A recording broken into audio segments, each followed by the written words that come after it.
नमस्कार। चलिए आज बात करते हैं भारत के इतिहास के एक ऐसे केस की जिसे न्याय के लिए सबसे मुश्किल और लंबी लड़ाइयों में से एक माना जाता है। ये कहानी है उन्नाव केस की। ये सिर्फ एक क्राइम की कहानी नहीं है, बल्कि ये हमारे सिस्टम की अंदरूनी परतों को खोल कर रख देती है। तो चलिए इस पूरी कहानी को एक-एक करके समझते हैं। तो कहानी शुरू कहाँ से होती है? एक बहुत ही संगीन आरोप से, और उसके बाद प्रशासन की एक अजीब सी गहरी चुप्पी से। तारीख थी 4 जून 2017।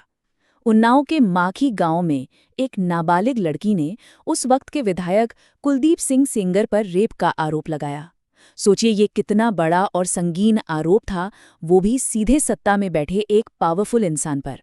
तो इसके बाद हुआ क्या? होना तो ये चाहिए था कि फौरन कार्रवाई होती, लेकिन हुआ ठीक उल्टा। विक्टिम की फैमिली एफआईआर के लिए गुहार लगाती रही, पर लोकल पुलिस ने कुछ नहीं किया, बल्कि उन पर ही दबाव बनाया गया कि केस को दबा दो। यहीं से आप कह सकते हैं सिस्टम के फेल होने का खेल शुरू हो गया। कई महीने तक मामला जैसे ठंडा पड़ा रहा, लेकिन फिर कुछ ऐसा हुआ जिसने इस केस को नेशनल हेडलाइंस में ला दिया, और सच कहूं तो पूरे देश को हिलाकर रख दिया। ये टाइमलाइन उन भयानक घटनाओं का एक-एक करके खुलासा करती है।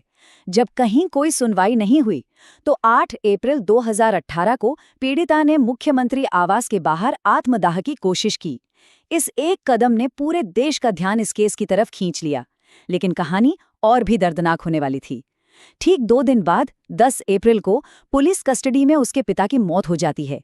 इसके बाद जाकर दबाव बना और 11 अप्रैल को सेंगर को गिरफ्तार किया गया। फिर केस देश की सबसे बड़ी जांच एजेंसी सीबीआई को सौंप दिया गया। और ये पॉइंट ये बहुत जरूरी है। पीड़िता के पिता की जो पोस्टमार्टम रिपोर्ट आई, उसमें गंभीर चोटों की बात सामने आई। मतलब ये सिर्फ एक मौत नहीं थी, ये इस बात का जीता जागता सबूत था कि सिस्टम किस हद तक फेल हो चुका था। अब सबको लगा कि सीबीआई जांच से शायद इंसाफ मिल जाएगा, लेकिन इस कहानी में एक और बहुत ही खौफनाक मोड़ आना अभी बाकी था। ये हमला अब सीधे सीधे न्याय के रास्ते पे ही होने वाला था। याद रखिए, ये तारीख 28 जुलाई 2019। ये तारीख इस केस के इतिहास में एक और काले दिन के तौर पर दर्ज हो गई। हुआ ये कि रायबरेली हाईवे पर पीड़िता की कार को एक ट्रक ने जोरदार टक्कर मारी, पर यह कोई मामूली एक्सीडेंट नहीं था। इस टक्कर में उसकी 2 चाचियों की जान चली गई। वो खुद और उसका वकील दोनों बुरी तरह घायल हो गए। और सबसे शक पैदा करने वाली बात, ट्रक की नंबर प्लेट पर कालिक पोती गई थी, जानबूझकर। बाद में सीबीआई ने भी इसे कोई हादसा नहीं बल्कि एक सोची समझी साजिश माना। इस भयानक हमले के बाद सुप्रीम कोर्ट ने एक्शन लिया और केस को दिल्ली ट्रांसफर कर दिया। आखिरकार फैसला आया, लेकिन कहानी में एक और ट्विस्ट अभी बाकी था। 20 दिसंबर 2019 दिल्ली की एक सीबीआई अदालत ने कुलदीप सिंह सेंगर को उम्र कैद की सजा सुनाई। उस वक्त लगा कि यह न्याय की एक बहुत बड़ी जीत है। लेकिन कुछ साल बाद दिल्ली हाई कोर्ट ने एक ऐसा फैसला सुनाया जिसने सबको चौंका दिया। सेंगर की सजा सस्पेंड कर दी गई और उसे बेल दे दी गई। कोर्ट की दलील ये थी कि वो काफी समय जेल में गुजार चुका है। अब सवाल उठता है कि ऐसा कैसे हो सकता है? तो देखिए, हाई कोर्ट ने ये फैसला सीआरपीसी की धारा 389 के तहत दिया था। ये धारा आसान भाषा में कोर्ट को ये पावर देती है कि जब तक किसी दोषी की अपील पर फाइनल फैसला नहीं आ जाता, तब तक उसकी सजा को रोककर उसे जमानत दी जा सकती है। हाई कोर्ट के इस फैसले ने फिर से एक भूचाल ला दिया, और अब मामला पहुंचा देश की सबसे बड़ी अदालत, सुप्रीम कोर्ट। और यहीं से इस केस ने एक और बार अपनी दिशा बदल दी।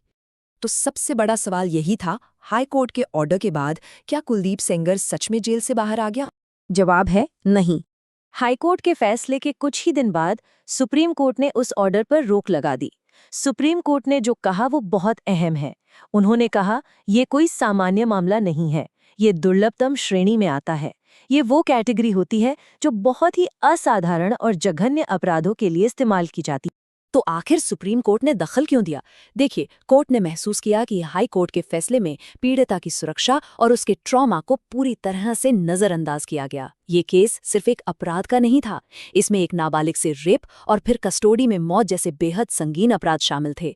सुप्रीम कोर्ट ने ये साफ कर दिया कि ऐसे मामलों में सिर्फ जेल में बिताया गया समय जमानत का आधार नहीं बन सकता। क्यों? क्योंकि इससे समाज में एक बहुत गलत मैसेज जाता है। तो आखिर में इस पूरी लंबी और मुश्किल लड़ाई का मतलब क्या है? ये हमें सत्ता, सिस्टम और इंसाफ के बारे में क्या सिखाता है? देखिए, ये पूरा मामला एक तराजू की तरह है, जिसके एक पल्ले पर आरोपी के अधिकार हैं, तो दूसरे पर पीड़िता का इंसाफ और उसकी सुरक्षा। इस केस में सुप्रीम कोर्ट ने ये पक्का किया कि न्याय का पल्ला हमेशा पीड़िता की सुरक्षा की तरफ झुका रहे। ये केस एक मिसाल बन गया है, जो हमें याद दिलाता है कि ताकतवर लोगों के खिलाफ गवाहों और पीड़ितों की सुरक्षा कितनी ज्यादा जरूरी है।